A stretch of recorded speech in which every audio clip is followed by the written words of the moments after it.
There are people who were at Cardiff Arms Park in 1989 and 1993 when Wales chiselled out famous wins against the odds over England, who swore the atmosphere for the fixture could never be bettered.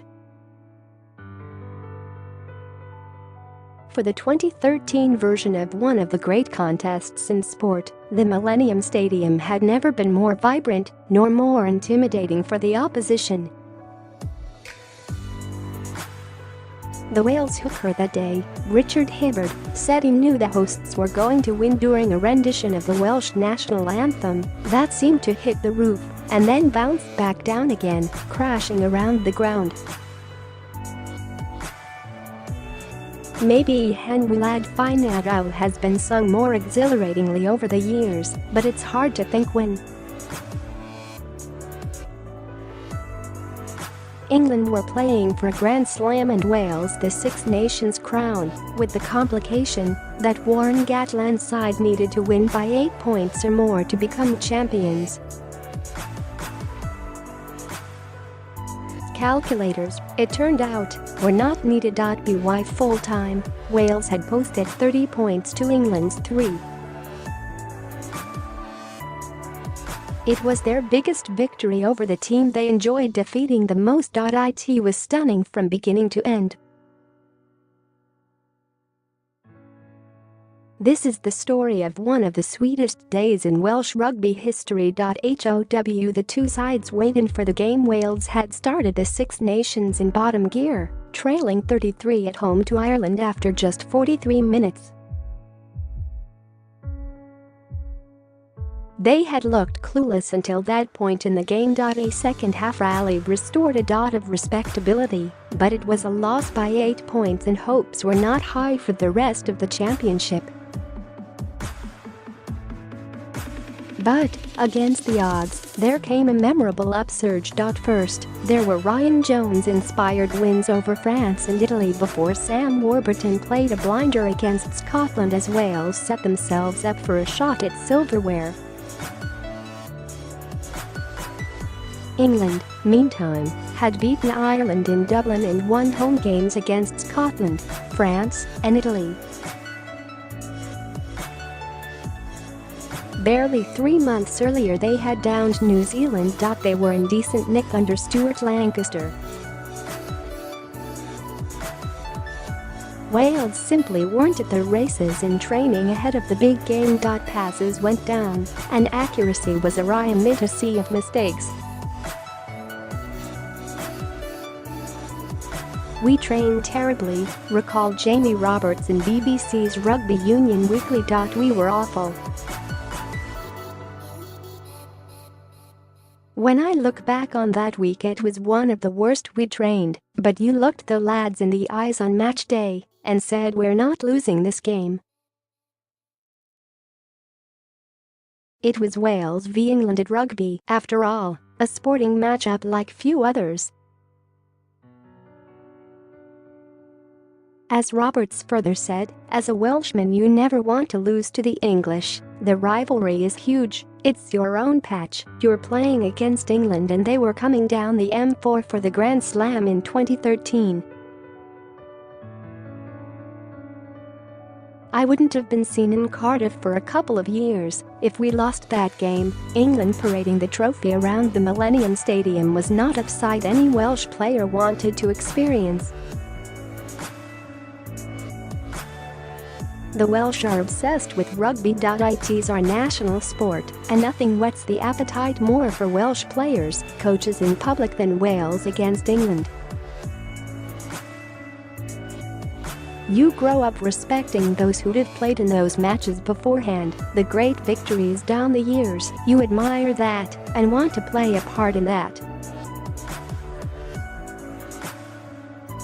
The effect it has on the country is unbelievable.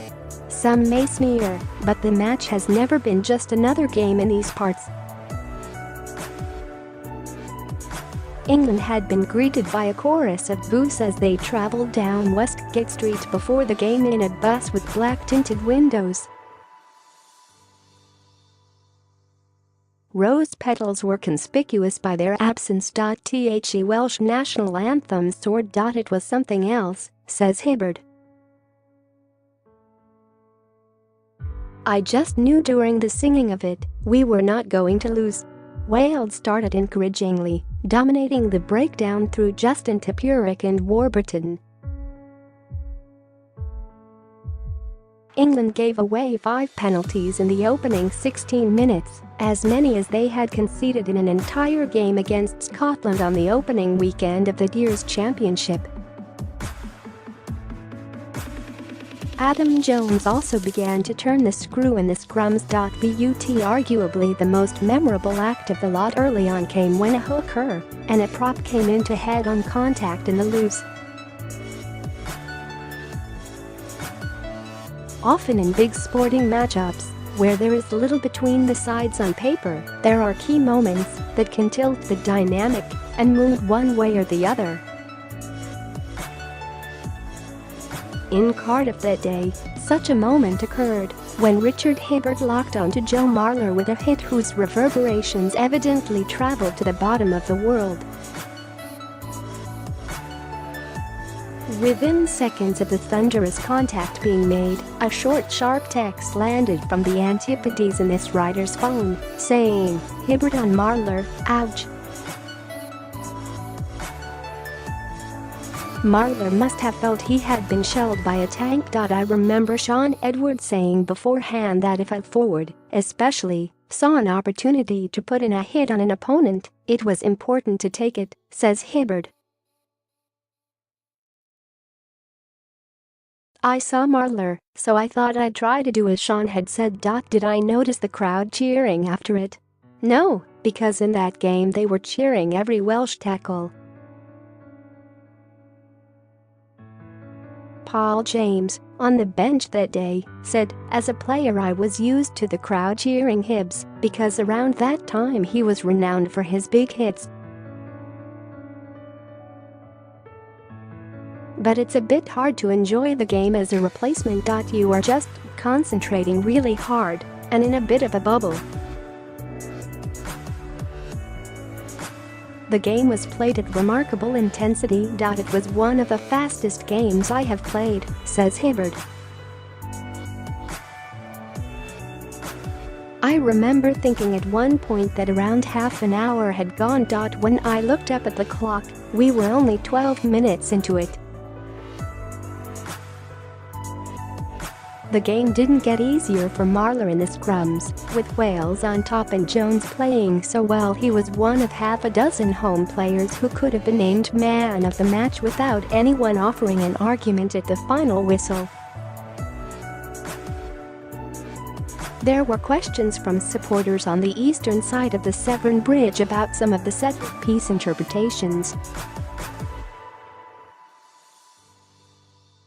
Whatever, Jones, Hibbard, and Jethan Jenkins were to the fore. It was 12-3 to Wales in the second half, when Alex Cuthbert suddenly decided this was to be his day. The wing profited from some outstanding work initially from Tipuric, who ripped the ball from Tom Wood, before the ball eventually reached the Cardiff Blues wide man. The odds had seemed on Mike Brown stopping him, only for Cuthbert to hurtle past him on the outside and down near the flag.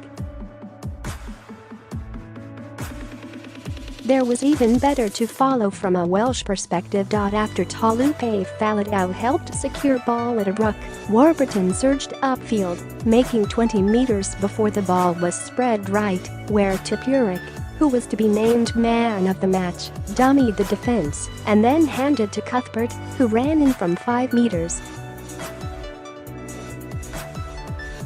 Wales were 27-3 up after the conversion, and there was only one side going to be celebrating in Cardiff that evening. This was turning into a slaughter. There are some days when you wish you probably hadn't bothered. March 16, 2013, was probably one for England back rower Tom Croft. He took a bit of ball at the line out, but elsewhere was nowhere near his best.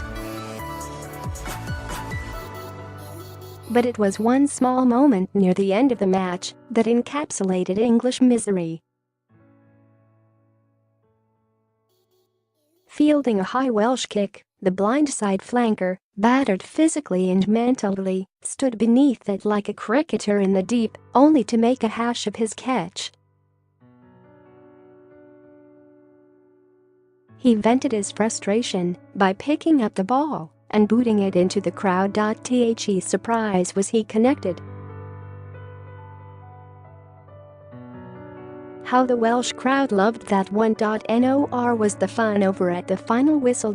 Footage of a first-half incident later emerged of Croft appearing to spit at Lee Halfpenny at ruck and was shown on the internet.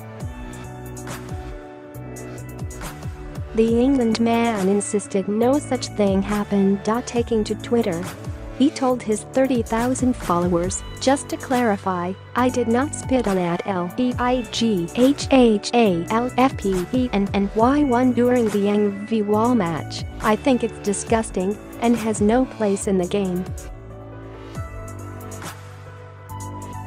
It was a day of shining Welsh stars, among them Jones, Hibberd, Jenkins, Cuthbert, Mike Phillips, Faladau, Warburton and the multi-skilled Tipuric.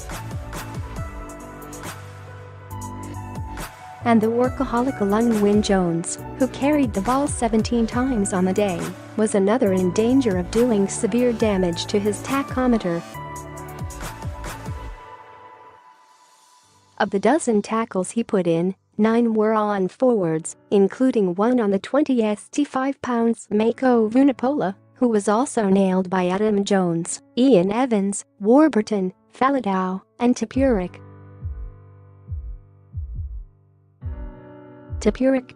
He played as those at the Ospreys knew he was capable of playing. It was a chance for a wider audience to see what he could do in the wide channels and how devastating he could be. The best part of all was when the lights went out for the trophy presentation afterwards, says Hibberd. "I've never known another feeling like it. You could feel the crowd on you. This is better than the Grand Slam last year. We were outstanding," said Rob Howley afterwards. To do what we have done after that first 30 minutes against Ireland is a great turnaround. The players have shown great fortitude and they outclassed England. It was some overdue time in the coaching sun for the former scrum half. He has come in for much criticism since, but 6 years ago, he made the right call to play Warburton and Tipuric together, and he was on the money with his decision to make Gethin Jenkins captain. "I always liked Rob," says James. He was thorough and put a lot of emphasis on one-on-ones. It was good to see him have some success. Wales had successfully defended a championship for the first time in 34 years. He had presided over a defense that hadn't conceded a try in 357 minutes of rugby, just shy of 6 hours. It was a new championship record, so it was unsurprising to see Edwards waving a jersey above his head during the on-pitch celebrations after the game. That said, he didn't exactly look euphoric in the post-match press conference. Perhaps he was brooding over the 3 points Wales had conceded. Sadly, Cuthbert declined to talk to Wallace and Line for this piece, and the brilliant Welsh rugby memories it recreates, evidently feeling aggrieved at his coverage over subsequent years. But the 6 feet 6 inches, 16 st 10 pounds wing performed superbly in Cardiff that day in 2013, displaying confidence and lethal finishing power.